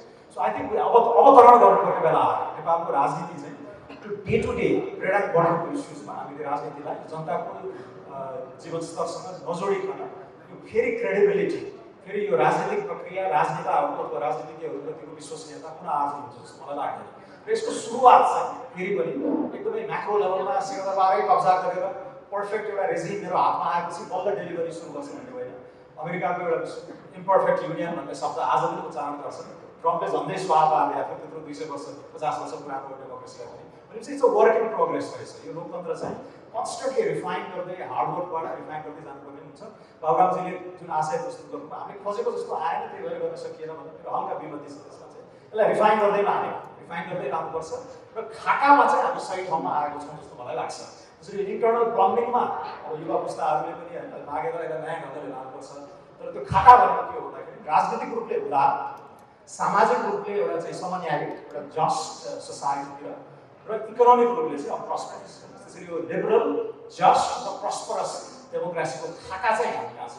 त्यसलाई भित्रभित्र रिफाइन गर्ने हो। फेरि यो प्रति पनि इम्प्रेसन भयो अब अर्को प्रयोगतिर जाउँ भन्ने त्यो लग्जरी चाहिँ हाम्रो पुस्तालाई छैन जस्तो मलाई लाग्छ। अर्को एउटा सानो साइड क्वेसन पनि मैले अलिकति जवाफ मैले नबुझेँ नपाएको। तपाईँले चाहिँ शिक्षा, स्वास्थ्य र यातायातमा चाहिँ राज्यले अग्रसरता लिनुपर्छ भनेर भन्नुभयो नि, यहाँबाट मलाई थोरै क्ल्यारिफाई गरिदिनुहोस्। यो अग्रसरता भने के हो? शिक्षा, स्वास्थ्य, यातायात जस्ता संवेदनशील विषय राज्यकै मातहतमा हुनुपर्छ वा राज्यले अलिकति खुला छ रेगुलेट गर्नुपर्छ? यो अग्रसरतालाई थोरै क्ल्यारिफाई गरिदिनुहोस्। शिक्षा, स्वास्थ्य, आवास, यातायात र पर्यावरण यो 5वटा विषयमा चाहिँ राज्य आफै चलाउने भने होइन। अघि मैले त्यो उदाहरण दिएँ नि, बेसिक इन्कम्पिटेन्सी राज्यको हुन्छ होइन। सो तर उसको निगरानीमा उसको यो नियमनकारी खाकाभित्र चाहिँ पब्लिक प्राइभेटलाई पनि स्पेस दिनु पऱ्यो, प्राइभेट प्रोभिजनिङलाई पनि ठाउँ दिनु, तर रेगुलेटरी हिसाबले चाहिँ राज्य आउनुपर्छ। सबै आफै डेलिभर गर्ने भने चाहिँ होइन। तर अहिले शिक्षा र स्वास्थ्यमा पनि अलिकति छाडापन भयो भन्ने जुन हाम्रो आम आलोचना छ नि, त्यसमा त्यो भनेको राज्यले सबै खिच्ने भने चाहिँ होइन। त्यहाँ स्पेस चाहिँ दिनुपर्छ, तर यो रेगुलेटरी बाटोमा चाहिँ राज्य अलि जबरजस्तीसँगले अगाडि आउनुपर्छ। राज्यकै लगानी छ शिक्षा स्वास्थ्यमा होइन। अलिकति यो कल्याणकारी लोकतन्त्रको बारेमा थपौँ। हुन्छ। उहाँहरूले भनेको कुरामा म 2-3वटा कुराहरू थप्न चाहन्छु। सबभन्दा पहिला कल्याणकारी राज्य भन्ने बित्तिकै कतिपयले यो चाहिँ परोपकार हो, परोपकार भनेको अरूलाई माया दया गर्ने हो भनेर आम रूपमा बुझिन्छ। अहिले पनि अलिकति बाबुरामजीले त्यसैलाई सङ्केत गर्नुभयो। परोपकार भनेको चाहिँ पूर्णतः सामाजिक कन्सेप्ट, सामाजिक अवधारणा। वेलफेयर स्टेट भनेको पूर्णतः राजनीतिक अवधारणा। यो दुईटा फरक छ र सुसंस्कृत समाज बन्नको लागि समाज परोपकारी र राज्य कल्याणकारी हुन तान्त जरुरी छ, 1 नम्बर। दोस्रो नम्बर, जब हामी समावेशिताको एउटा समानताको कुरा गर्छौँ, समान अधिकारको कुरा गर्छौँ र मानव अधिकारको कुरा गर्छौँ, हामी के कुरामा प्रष्ट हौँ भने मानव अधिकार भनेको लोकतान्त्रिक अधिकार मात्रै होइन। मानव अधिकार भनेको दार्चुलाको विकट गाउँमा जन्मेको बच्चा पनि नेपाली हो, काठमाडौँमा मेरो परिवारमा जन्मेको बच्चा पनि नेपाली हो। नेपाली भएको नाताले त्यो दार्चुलाको विकट गाउँमा जन्मेको बच्चा र मेरो काठमाडौँमा जन्मेको बच्चाले कमसेकम आधारभूत मानव अधिकारका सुविधाहरू स्वास्थ्य, शिक्षा, सामाजिक सुरक्षा जस्ता सुविधाहरू समान पाउनै पर्छ। त्यसका there can be no compromise. त्यसमा कुनै तपाईँ डाँडामा डोजर चलाउन रोक्नुहोस्, तपाईँ कनिका छरे जस्तो बजेट छर्न रोक्नुहोस्, तपाईँ अस्टेरिटी मेजर भनेको मितव्ययिताका विधिहरू अवलम्बन गर्नुहोस्, जे गर्नुपर्छ गर्नुहोस्, तर ती आधारभूत मानवाधिकारका विषय हुन् भन्ने कुरा हामी नबिर्सौँ। दोस्रो तेस्रो कुरा म के भन्न चाहन्छु भने जब हामी लोकतन्त्र किन स्थिर भएन लड्नै मात्रै पर्यो भनेर कुरा गर्छौँ, जहिले पनि अधिकारका मात्रै कुरा गर्छौँ। जब तपाईँ त्यो अधिकारलाई संस्थागत गर्ने जनशक्ति औसत भन्दा पनि निम्न स्तरको निरन्तर उत्पादन गर्नुहुन्छ, तपाईँले कसरी लोकतन्त्र संस्थागत गर्न सक्नुहुन्छ? तपाईँले व्यवस्था परिवर्तन गर्नुहुन्छ, तपाईँले संविधान परिवर्तन गर्नुहुन्छ, तपाईँले सरकार परिवर्तन गर्नुहुन्छ, तर त्यसको चरित्र परिवर्तन गर्न सक्नुहुन्न, किनभने तपाईँले त्यो जनशक्ति उत्पादन गरेकै छ। नेपालको हकमा अब तपाईँलाई म एउटा फिगर दिन चाहन्छु।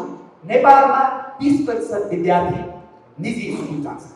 निजी स्कुल अलिकति राम्रो निजी स्कुल भनेको विदेशको लागि, विकसित देशको लागि दक्ष जनशक्ति उत्पादन गर्ने फ्याक्ट्री। 70-80% विद्यार्थी सरकारी स्कुल जान्छ। त्यो गएको स्कुलबाट जब उनीहरू एक क्लासमा 15 लाख भर्ना हुन्छ, 10 क्लास पुग्दाखेरि सायद 4 लाख बाँकी हुन्छ र त्यतिबाट एसइई दिँदा 70% न्यून नतिजा ल्याउँछ। त्यो न्यून नतिजा लिएर आएको मान्छे राजनीतिमा छौँ, त्यही न्यून नतिजा लिएर आएको मान्छे प्रशासनमा छौँ, त्यही न्यून नतिजा लिएर आएको मान्छे पत्रकारितामा छौँ, त्यही न्यून नतिजा लिएर आएको मान्छे समाजका विभिन्न क्षेत्रमा नेतृत्व गरिरहेको छ। मैले यहाँ कोही व्यक्तिलाई न्यूनीकरण गर्न खोजेको होइन, तर कुनै पनि सरकार नेपालमा आउँदाखेरि अब यो विषय जोरामा गएर यो समस्या सम्बोधन नगर्ने हो भने आजभन्दा 10 वर्ष 15 वर्षपछि पनि नेपालको राजनीति यसै गरी खस्रिरहनेछ। त्यसको लागि हामीले के भन्यौँ भने कल्याणकारी लोकतन्त्र भन्यौँ। किन भन्नु त? लोकतन्त्र नेपालको लागि आधारभूत आवश्यकता हो। लोकतन्त्र बिना अब नेपालको राज्य परिकल्पना गर्न सकिँदैन। तर म नेपाल जस्तो संसारकै सबभन्दा भ्रष्ट मध्येको एउटा देशमा बसेर सिङ्गापुरमा लोकतन्त्र छैन, त्यसो हुनाले त्यो समाज पक्षगामी हो भन्न सक्दिनँ। चीनमा लोकतन्त्र छैन, त्यसो हुनाले त्यो समाज पक्षगामी भन्दिनँ म। त्यो उनीहरूको विषय। तर नेपालको परिप्रेक्ष्यमा लोकतन्त्र अनिवार्य छ। लोकतन्त्रको धरातलमा जब कल्याणकारी राज्यका अवयवहरूलाई छोडिन्छ, त्यसपछि त्यो कल्याणकारी लोकतन्त्र हुन्छ। त्यसै हुनाले तपाईँहरूको बात के, तपाईँहरूको त विचारै छैन भनेर जब भन्छ, कहिलेकाहीँ मैले भन्ने गर्छु, तपाईँको छोराछोरीले राम्रो शिक्षा पाएको छैन, त्यसै हुनाले हाम्रो बात शिक्षावाद। तपाईँका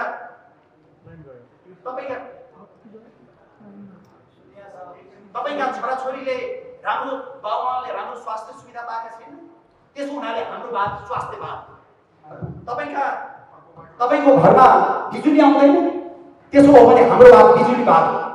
तपाईँको परिवारले सामाजिक सुरक्षा पाएको छैन, त्यसो हुनाले हाम्रो बात सामाजिक सुरक्षावाद हो भनेर भन्छ।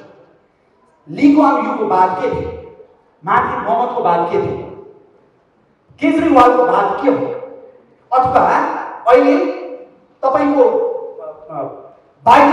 जो बाइडेनको बात के हो। अस्ति मात्रै हामीले कल्याणकारी राज्यको कुरा गऱ्यौँ। बाइडेनले खरबौँ डलरको बालबालिकालाई सहयोग गर्ने, रोजगारी सृजना गर्ने, पूर्वाधार निर्माण गर्ने प्याकेज ल्यायो। अमेरिकालाई हामी पुँजीवादी एकदम साम्राज्यवादी देश भनेर गाली गर्छौँ। त्यहाँको मेडिकेयर र मेडिकेड जस्ता सुविधाहरू नितान्त तल्लो तबकाका जनताको लागि तयार गरिएको र उनीहरूले खरबौँ रुपियाँ त्यसमा खर्च गर्छन्। त्यो दया गरेको होइन।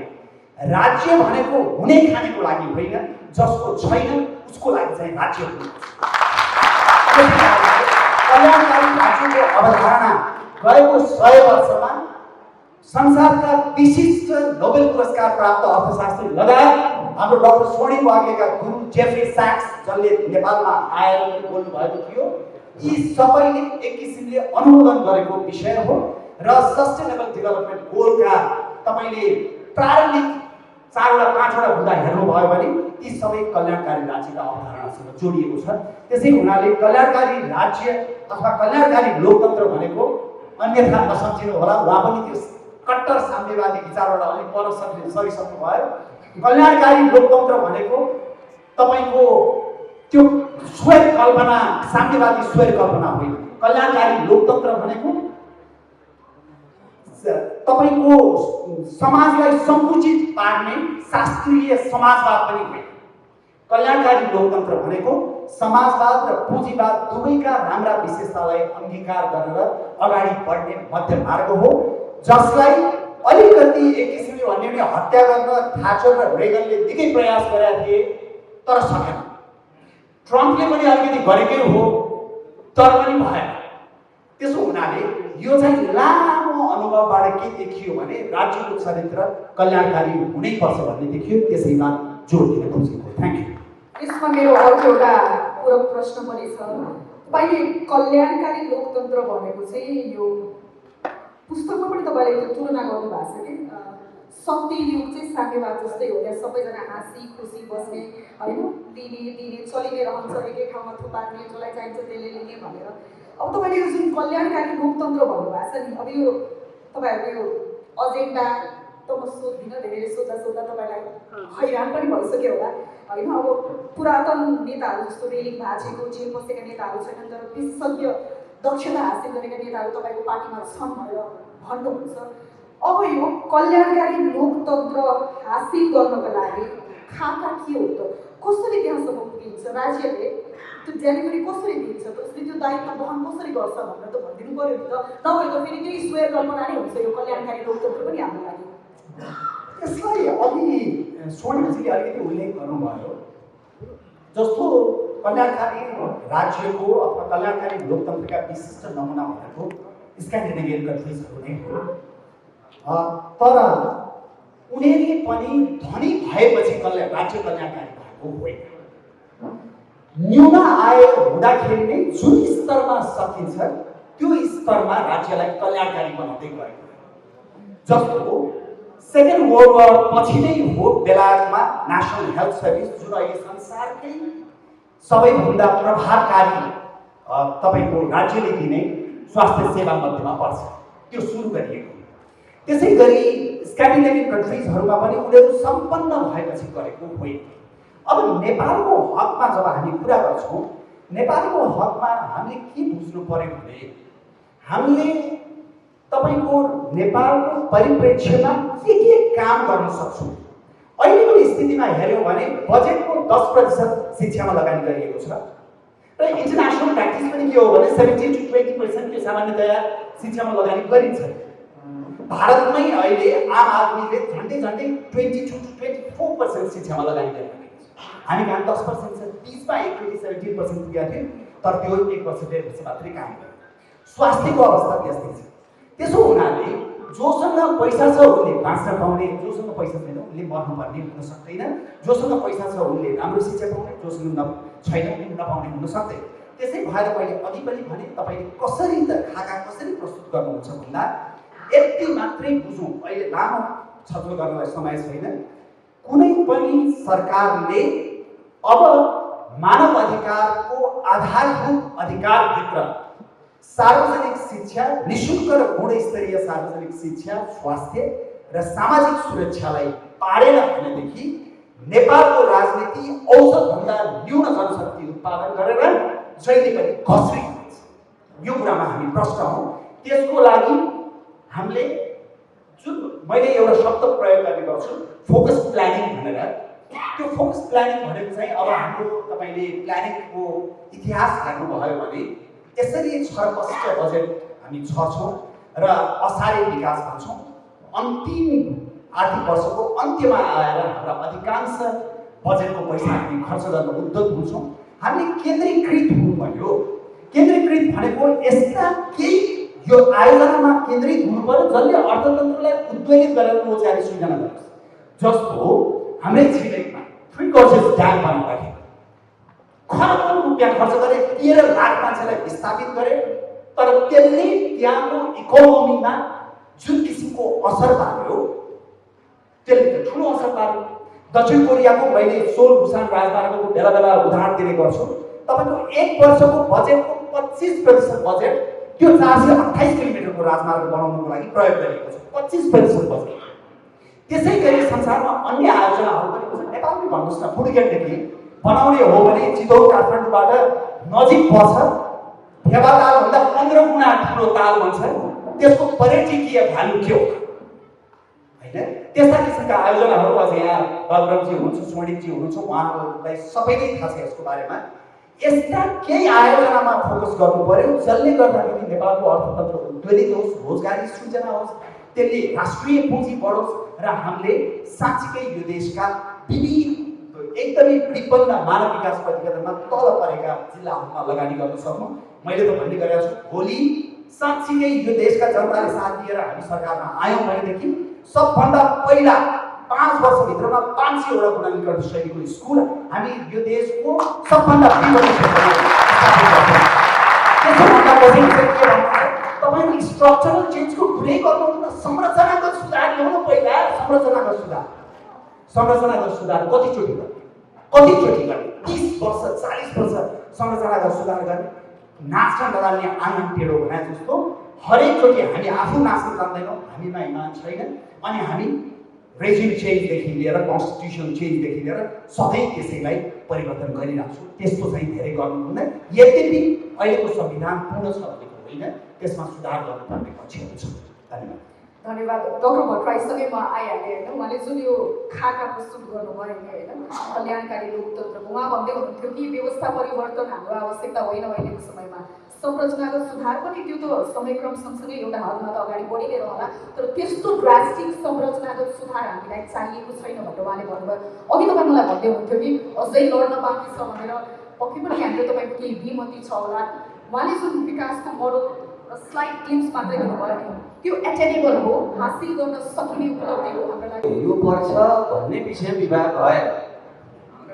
धेरै पहिले सन्तु सुखिना सर्वे सन्तु निरामया सर्वे भद्राणि पश्यन्तु मा कपितो भया 3000 वर्ष पहिले भनिएको थियो के। तर परिस्थिति अनुकूल हुनु पर्यो। त्यस अनुसारको साधन स्रोतको व्यवस्थापन गर्ने, होइन, उत्पादन बढाउने, अनुसृजना गर्ने, त्यसलाई लागू गर्ने चाहिँ इन्स्टिट्युसन बनाउने, त्यसको जनताको सहभागिता सुनिश्चित गर्ने हुँदाखेरि त्यो हुन्छ। त्यसले यो हुनुपर्छ भनेको ठुलो कुरो भएन।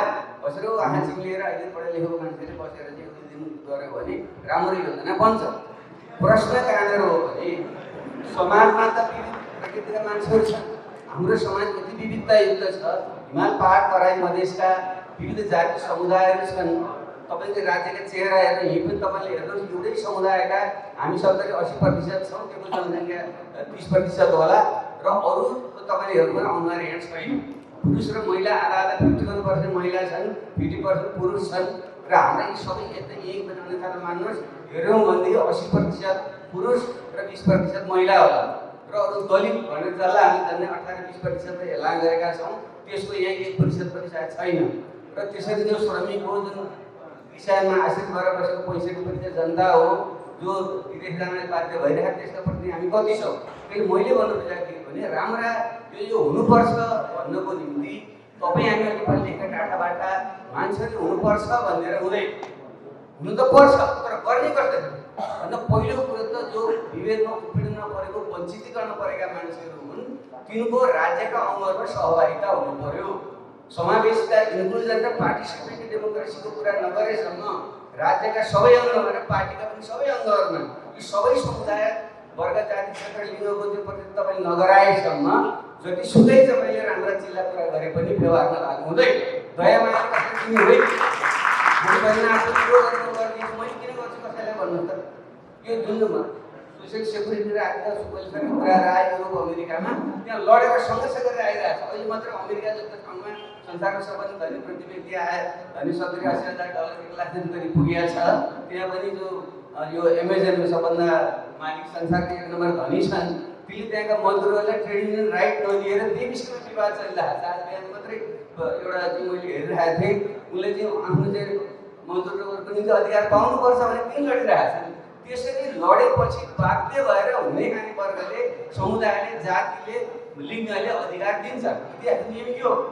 त्यसैले टाढाबाट मान्छेले आउनुपर्छ भन्ने कुरामा धेरै समय वार्ता नगरौँ भन्ने तपाईँले साँच्चै भित्र हो भने ती मान्छेहरू सत्तामा पुर्याउनु पहिले पार्टीमा पुर्याउँ हाम्रो सबै पार्टीमा यी सबै समुदाय लिङ्ग क्षेत्रको चाहिँ समानुपातिक प्रतिनिधित्व गराउँ अनि राज्यका अङ्गमा तिनीहरूको पनि पूर्ण रूपले समानुपातिक नहोला नजिक पुर्याउन त्यसपछि तिनीहरूलाई शिक्षा सबैलाई निःशुल्क र अनिवार्य हुनुपर्छ त्यो सबैको राइट हो त्यो ह्युमन राइट हो जन्मसिद्ध राइट हो स्वास्थ्य सबैको राइटको रूपमा तिनीहरूले पाउनुपर्छ अहिले सिद्धान्त हाम्रो संविधानमा सङ्केत छ तर त्यसको निम्ति चाहिँ त आर्थिक उपार्जन पनि गर्नु पऱ्यो हाम्रो डाक्टर भाइले वरिष्ठ अर्थविज्ञ हुनुहुन्छ हामी डिस्ट्रिब्युसनको कुरा उहाँ आएन यो गर्नु त्यो गर्नु डिस्ट्रिब्युसन कुरा त गरिदिन्छौँ हामीले उपार्जन धन उपार्जन वेल्थ क्रिएट कसरी गर्नुहुन्छ तपाईँ युरोप र अमेरिकाको हकमा त्यतिकै भए हो यो 200 वर्ष लागेको छ र उनीहरूले त्यसपछि एउटा बिन्दुमा पुगेपछि पुरै अफ्रिकाभरि कलोनी एसियाभरि कलोनी बनाएर कोलोनीबाट चाहिँ उनीहरूले जुन लाभ लिएका थिए अनि अहिले 21औं शताब्दी हामी कुनैको कलोनी गर्ने सुविधा छ हामीलाई छैन यो देशभित्रैको साधन शक्तिको प्रयोग गरेर धन आर्जन गर्नु छ अर्को हामीले चाहिँ चर्चा पटक्कै के गर्दैनौँ भने जियो पोलिटिक्सका चर्चा गर्दैनौँ ठुलो र साना देशहरूको बिचमा दुईटा ठुला अजिङ्गरको बिचमा जुन हामी छौँ उदयमान त्यत्रो ठुलो शक्तिको रूपमा उनीहरू अगाडि बढे देशभित्रको जुन विविधता र एकदम अल्प विकासको जुन दुष्चक्रमा हामी चाहिँ परिराखेका छौँ यो जुन भू राजनीतिको जुन भुमरीभित्र हामी छौँ त्यसबाट कसरी व्यवस्थापन गर्ने त्यो बारे सोचेका छौँ हाम्रा उद्योग धन्दाहरू चाहिँ किन टिक्दैन प्रतिस्पर्धा गर्न सक्दैन 1.5 अर्ब जनसङ्ख्या भएको त्यो औद्योगिकरण भएको भारतकापट्टि 1.5 अर्ब विश्वको 1 नम्बर अर्थतन्त्र अर्बपट्टि highly technologically qualified manpower भएको ठाउँ चाहिँ हामी प्रतिस्पर्धा गर्न सक्दैनौँ अनि यो भएको पनि त्यो सुव्यवस्थापन कसरी गर्ने अनि त्यसपछि बल्ल वेल्थ क्रिएट भयो धन आर्जन भयो भने अनि त्यसपछि वितरण गर्ने हो सोसियल सर्भिस दिने हो त्यो पनि तपाईँ र मैले दया गरेर होइन त्यो जनताले माग गर्छ उसको जो राज्य सत्तामा पार्टिसिपेसन हुन्छ त्यहाँ दबाब सृजना गर्छ अधिकारको रूपमा उसले लिन्छ हो यसरी जाउँ मैले भन्नु खोजेँ त्यसैको निम्ति यो पवित्र भावना राख्ने हामी जस्ता केही मान्छे अब अलिकति सुकिला पुगेका छौँ हामी आज त्यसरी नै हो हामी यहाँ वार्ता गर्दै पुगेका छौँ तपाईँ हामीले आफूले मात्रै त्यो ठेक्का नलिउँ हामीले त्यो भुइँतमा भएको जुन जनता छ अहिले पनि गाउँमै बस्छ 80% जनता अहिले पनि 65% जनता खेतीपाती नै गर्छ अहिले पनि 60-65 लाख विदेशमै जान्छ त्यसलाई कसरी सहभागी बनाउने हो त्यो ढङ्गले सोचौँ त्यसका लागि डेमोक्रेसी यो सोसियल रिफर्म इकोनोमिक डेभलपमेन्ट सँगसँगै जान्छन् एउटाबाट अर्कोबाट उभिएर मुठीभर केही टाढाबाट मान्छेले मात्रै हामी गरिदिन्छौँ भन्नेतिर गयौँ भने बुद्धि विलास चाहिँ हुन्छ तर नेपाल बन्दैन तर नेपाल बनाउन सकिन्छ यो क्षेत्रमा जुन जागृति भएको छ हामीले गरौँ भन्ने मेरो चाहिँ आग्रह हो धन्यवाद म बिचमा अलिकति एउटा तपाईँकै साइडबाट एउटा सानो प्रश्न सोध्नु है यो नेपालको कन्टेक्स्टमा उहाँले यो वेल्थ क्रिएसनको जुन कुरा गर्नुभयो नि त्यो वेल्थ क्रिएसनको प्रमुख आधारहरू अथवा त्यो र्याडिकल स्टेप्सहरू के हुन सक्छ ठुलो विषय हो होइन तर गाह्रो चाहिँ गाह्रो हो किनभने हाम्रो जुन अवस्थिति छ ल्यान्ड लकनेस भावनालाई बाबाले पनि गीत गरिसक्नुभयो हामी जे गर्छौँ त्यसमा अब स्पेसली उत्पादनमूलक उद्योग कृषि त हामीले सब्सिस्टेन्स इकोनोमी आफै पाल्नको लागि गरौँला अलिकति निर्यात जाने रोजगारी सिर्जना गर्नको लागि जुन स्केलमा जानुपर्छ र प्रतिस्पर्धा गर्नु पऱ्यो भने हामी ह्यान्डिक्याप 20-25% हाम्रो लागतै महँगो छ होइन त्यो त्यसैले यस्ता चिजहरूमा जानु पऱ्यो जहाँ चाहिँ ती डिसएडभान्टेज होइन त्यसैले अब हामीले भनिरहेकै चिजहरू हुन् तर सार्थक हस्तक्षेप गर्न सकेका छैनौँ अब क्लिन एनर्जी एकदमै महत्त्वपूर्ण मुद्दा बन्दैछ होइन 21औं शताब्दीमा क्लाइमेट चेन्जको जमानामा प्यारिस क्लाइमेट अकर्ड इत्यादि यो ल्यान्डस्केप अब टुरिज्म भन्छौँ तर मैले विस्तृत यो ल्यान्डस्केप मार्केटिङ भन्ने गरेको छु अनि फराकिलो दृष्टि राख्यौँ भने त्यहाँ धेरै कुराहरू अटाउँछ ट्रेडेबल सर्भिसेसहरूका कुराहरू होइन एजुकेसनल हेल्थ इन्स्टिट्युसनदेखि लिएर टुरिज्मका पनि विभिन्न आयामहरू भइहाल्यो light high value to weight ratio भएका म्यानुफ्याक्चरिङमा पनि हामी जान सक्छौँ मैले डाक्टर सन्तोष रोहितको उदाहरण दिने गरेको छु हामी सँगै पनि छौँ बागडोग्रा फाउन्डेसनमा त्यो तिलगङ्गाको छेडीमा बनाइएका त्यो इन्ट्राओक्युलर लेन्स चिनिया लेन्सभन्दा 20-25% महँगो छ तर त्यो छेडीबाट उहाँले 70वटा देशमा निर्यात गर्नुभएको छ त्यो ब्रान्डले गर्दा सन्तोष रोहितको पर्सनल ब्रान्ड र नेपालको हाम्रो राष्ट्रिय ब्रान्डले गर्दा मान्छेले तिर्छ 15-20%। तर यो राष्ट्रवादको नाममा कहिलेकाहीँ सुनिन्छ नि सबै कुरा संरक्षित गरौँ या तिर्छौँ भने त्यो पनि हुँदैन फेरि 20-25% भन्दा प्रिमियम चाहिँ एउटा केही कालखण्ड लान सकिन्छ तर त्यो गरिबलाई नै तिमीले महँगो तिर हाम्रो राष्ट्रवादको लागि भनेर त्यसरी त्यो खालको पर्भर्टेड इकोनोमिक पोलिसीतिर पनि हामी जान सक्ने छुट हामीसँग छैन। त्यसैले यो 5-7वटा आधारहरू छन् होइन तर अघि आयो डाक्टर महत पनि मैले देखिरहेको थिएँ अब यहाँ म श्रेय दिन चाहन्छु भने नेपाली नेताहरूलाई कहिले गाली मात्र गरिन्छ, अलिकति इकोनोमिक रिफर्ममा अलिकति ठुलै डिपार्ट छ, ठुलै धक्का र एउटा क्रमभङ्गता नै भनौँ न उहाँहरूको भाषामा चाहिँ 90s मा गरिएको थियो। र बाबुरामजीलाई पनि म अरू कुराहरूमा उहाँको समष्टिगत मूल्याङ्कनपछि हुँदै गर्दा पूर्वाधारमा उहाँले गर्नुभएको फोकस चाहिँ म त्यसलाई हाइलाइट गर्न चाहन्छु, जुन अब सायद इन्जिनियरिङ ब्याकग्राउन्ड भएर त्यतातिर काम पनि हुनसक्छ, आर्किटेक्ट। त्यो कनेक्टिभिटीको मुद्दा असाध्यै महत्त्वपूर्ण छ, त्यो फेरि लागतसँग गएर जोडिन्छ होइन। त्यो cost of transaction, cost of doing बिजनेसलाई घटाउनको लागि पनि हामीले चाहिँ यो देशलाई जोड्नुपर्छ। अर्को हाम्रो जुन विविधतापूर्ण सामाजिक संरचना त छ, तर भौगोलिक संरचना पनि। शेरबहादुर देउवाले बारम्बार भन्नुहुन्छ नि, मैले 28वटा पुल बनाएँ, देशलाई कर्णालीलाई जोडेँ, सुदूरपश्चिमलाई देशसँग जोडेँ भने। That's profound action. मलाई अरू कुरामा गाली गरे पनि त्यस्ता कुराहरूमा चाहिँ आई थिङ्क यो credit should be given where it's due. त्यसरी यो डिपार्चरहरू तपाईँले फोकस प्लानिङ भन्नुभयो, त्यसमा पनि तपाईँको चाहिँ अलिकति म वाममै पैसा हाल्थेँ भन्ने खालको आउँछ कहिलेकाहीँ। अब यसो हाम्रो फोनमा कुरा पनि हुन्छ, त्यो मिल्दैन, त्यो लग्जरी छैन, किनकि यो ट्रेड अफहरू हुन्छ, सबै कुरा छोड्न सकिन्न। र यसको क्लासिक उदाहरण अमेरिकाकै बजेट हेर्नुहोस् न, विश्वको जिडिपी अहिले $90 ट्रिलियन जति छ होइन, ट्रिलियन भने 12वटा शून्य, $20 ट्रिलियन जतिको चाहिँ जिडिपी छ आफ्नो 25% जति। त्यसको बजेट भनेको $4-5 ट्रिलियन जति आउँछ। त्यो राष्ट्रपतिले स्वविवेकीय डिस्क्रेसनरी अथोरिटी जम्मा 10-15% मात्रै छ। $3-4 ट्रिलियन को बजेट बनाउँदा पनि त्यसरी 2 वर्ष लगाएर छानिएर आउने अमेरिकी राष्ट्रपतिले 10-12% रक्षामा जाँदो रहेछ। अनि अर्को 65-70% प्री कमिटेड प्रोग्राम्सहरू, सामाजिक सुरक्षाकै प्रोग्रामहरू, मेडिकेयर, सोसियल सेक्युरिटी लगाएर जाँदो रहेछ। त्यो डिस्क्रेसनरी अथोरिटी जम्मा 10%। त्यो अपुग भएर नै यस्तो खालको एकदमै यो ट्रान्सफर्मेटिभ चरणमा अपुग भएर नै उनीहरूले चाहिँ अहिले यो ऋण उठाएर यदि आफै पैसा छाप्ने हो भने र आफ्नो कन्भर्टेबल करेन्सी छ भने अहिले त्यो एउटा सुविधा आइराखेको छ। लो ब्याज दर भएको बेलामा चाहिँ यो जुन American jobs plan, American infrastructure plan, American rescue plan भनेर ट्रिलियन डलरको चाहिँ प्लानहरू लिएर आएको कारण चाहिँ त्यसको आफ्नै एउटा छुट्टै अर्थशास्त्र छ, हामी बुझ्न पनि कोसिस गर्दैछौँ। तर त्यो छुट अन्य मुलुकमा हुँदैन, हामी त कर उठाएरै गर्ने हो, कि अनुदान बढाउनु पऱ्यो, कि लगानी बढाउनु पऱ्यो, कि यहीँबाट उठाउनु पऱ्यो, किनकि हाम्रो आफ्नै हार्ड करेन्सी छैन। एनिवे त्यो त्यतातिर नजाउँ, तर मैले भन्न खोजेको चाहिँ यो बिग ब्याङको पनि ट्रेड अफहरू हुन्छ, स्पेस लिमिटेड हुन्छ, तर भएको रिसोर्सलाई चाहिँ टार्गेटेड किसिमले प्रहार, जसरी उहाँले इन्फ्रास्ट्रक्चरमा गर्नुभयो, रामशरण मावतहरूले चाहिँ सफ्ट पोलिसी र लेजिस्लेटिभ किसिमले त्यो इन्सेन्टिभको एजेन्डामा काम गर्नुभयो, त्यो खालको बिग थिङ्किङ चाहिँ हामीलाई चाहिन्छ जस्तो मलाई लाग्छ। र अहिलेको सरकारले पनि वास्तवमा त्यतातिर अझै बढी गर्न सक्छ जस्तो मलाई लाग्छ। बाबुरामजीलाई अलिकति अघिदेखि नै हतार छ भनेर भन्दै हुनुहुन्थ्यो, त्यस हुनाले हामीले अलिकति छुट्याउनु पनि पर्छ होला। तर त्यो आश्रम गरौँ। म उहाँलाई एउटा सानो कुरा निवेदन गरिहालौँ। कतिपय साथीहरूले बाबुरामजीलाई किन तपाईँको भूमध्य रेखामा पनि बाबुरामजी त्यो विमोचन गर्दा पनि अहिले पनि किन बाबुरामजी भन्नुहुन्छ, त्यो म सानो कुरा क्लियर गरिदिउँ। भूमध्य रेखा मैले लेख्दाखेरि उहाँहरू भूमिगतै हुनुहुन्थ्यो। मलाई एउटा खुला पत्र लेखेका थिएँ र उहाँले बडो सही स्नेहपूर्वक त्यो खुला पत्रको जवाफ दिनुभयो। त्यसै बेला मैले अर्को एकजना पुँजीपति अरबपति डाक्टर उपेन्द्र महतोलाई पत्र लेखेका थिएँ, उहाँले पनि जवाफ दिनुभयो।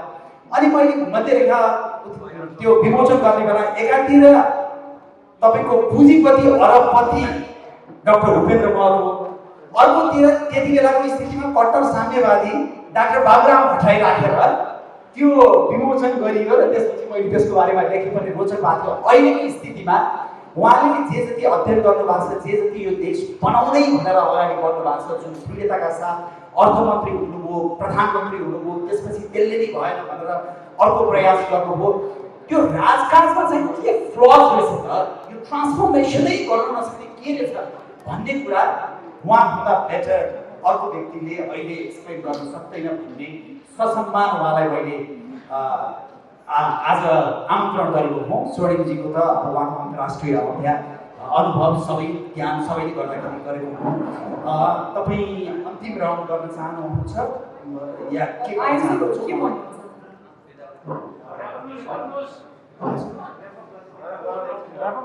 क्लोजिङतिर अब अन्तिम एउटा प्रश्न वा क्लोजिङ के भन्नुहुन्छ?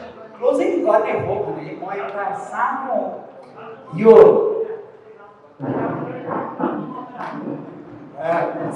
एउटा म हामीले आम जनताको रूपान्तरण गर्न सक्यौँ। त्यति गर्दा कस्तो देश बनाउनु त भने युरोप अमेरिकाले अलिकति भिजा खुकुलो गरिदियो, खाडीका देशले अलिकति भिजा खुकुलो गरिदियो भने यो देशको सिङ्गो एक पुस्ता नै यो देश छोडेर जान्छ, कोही पनि बस्नै नसक्ने देश बनायो।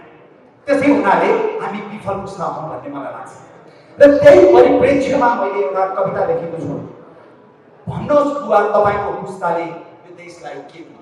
यो कविताको शीर्षक म यो वाचन गर्न चाहन्छु र मैले भन्न खोजेको के हो भने हामीले साँच्चीकै यो परिवर्तन गर्न सकेनौँ भने यो प्रश्न अवश्य पनि हामीभन्दा मुनिको पुस्ताले गर्नेछ। कविताको शीर्षक भन्नुहोस् बुवा तपाईँको पुस्ताले यो देशलाई के दियो। धेरै वर्षपछि मेरा छोराछोरीले मलाई सोध्दैछ, धेरै वर्षपछि मेरा छोराछोरीले मलाई सोध्दैछन् बुवा तपाईँको पुस्ताले यो देशलाई के दियो। म बोल्नै लाग्दा लरबराएको सुगा जस्तै लरबराउने छु अनि पर्र भन्ने छु। म बोल्नै लाग्दा लरबराएको सुगा जस्तै लरबराउने छु अनि पर्र भन्ने छु। प्रजातन्त्र, लोकतन्त्र, गणतन्त्र, सङ्घीयता, धर्मनिरपेक्षता, समावेशिता सबै छोराले भन्ने छ त्यो त तपाईँ मलाई र हामीलाई दियो। तपाईँलाई लाग्छ कि हामी देश हौँ, देश हाम्रो मुटुमा छ। छोराले भन्दैछ त्यो त तपाईँ मलाई र हामीलाई दियो, तपाईँलाई लाग्छ कि हामी देश हौँ, देश हाम्रो मुटुमा छ। म पढ्नुपर्ने पाठ नपढी आएको स्कुले विद्यार्थी चाहिँ हकमकिने छु र अल्मलिँदै भन्नेछु हो हामी नै देश हौँ, देश हाम्रो मुटुमा छ। अनि छोरी फिस्सा हाँस्ने छिन् र भन्ने छिन्, अनि छोरी फिस्सा हाँस्ने छिन् र भन्ने छिन् बुवा तपाईँको निधार घाट शून्य छ, तपाईँको आँखा कर शून्य छ, आवाजमा अधर्म छ, शब्द असत्य छ, प्रार्थनामा पाप छ, पूजामा शराब छ, सदाचारको सूचीमा पुछारमा हराएको तपाईँ भन्नुहुन्छ हामी नै देश हौँ, देश हाम्रो मुटुमा छ।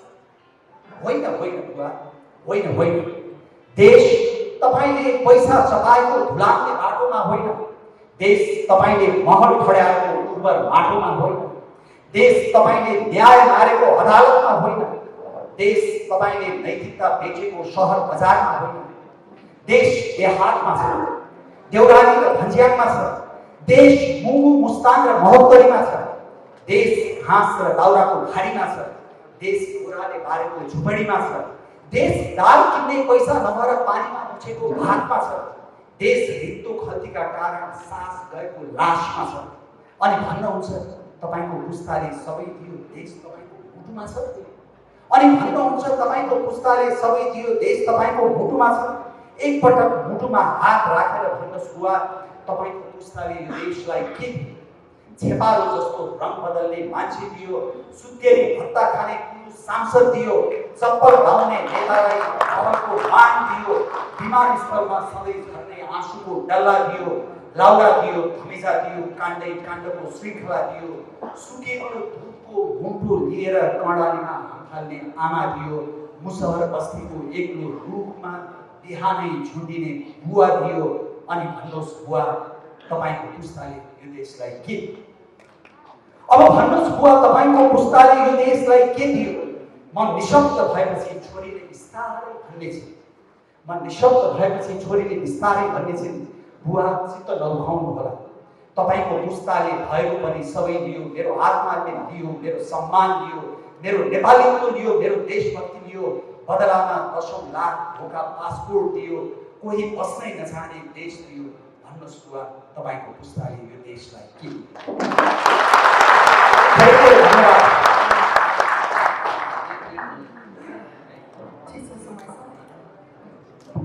उहाँको कविता सुनेपछि मैले अलिकति नबोली जानु उहाँले कविता हो भने मैले सुने। उहाँले भन्नुभएको छ उहाँका छोराछोरी विदेशमा पढ्दैछन् कि छोराछोरी फर्केर आउँदैन। मैले के भन्न चाहन्छु भने मेरा छोराछोरीको त नाति पनि जन्मिसक्यो। उसलाई म के भन्न आएको छु भने हाम्रो पुस्ताले गर्यो तर पूर्ण भाषामा अपूर्णता छ, त्यो पुरा गर्ने काम तिम्रो हो बाबु नाति भनेर म नातिले भन्दैछु। किनभने बेलायतले 17औं शताब्दीको परिवर्तनको सुरुवात गरे। जुन ग्लोरियस रेभोल्युसन हो 1789 मा 89 मा भएको थियो। फ्रान्स लगायतका युरोपले 19औं शताब्दीमा हाम्रो जस्तो क्रान्ति गरे। 200 वर्ष पहिले एसिया अफ्रिकाका देशहरूले 20औं शताब्दीमा गरेका थिए। हामी मात्रै यस्तो देश हो जसले 21औं शताब्दी सुरुमा गर्यो। त्यसैले ढिलो हाम्रो भएको पहिले त्यसलाई हाम्रो पुस्ताले पुरा गर्यो। अब बाबु नानीहरू यहाँ बस्छ, खेल मैदान बनेको छ, बनाएका छौँ हामीले। भलिको भाङ्गो टुङ्गो छ, यसलाई सम्याउ, यसलाई बनाऊ, यसलाई राम्रो खेल खेल्छ, नेपाल बन्छ। मेरो सन्देश हो।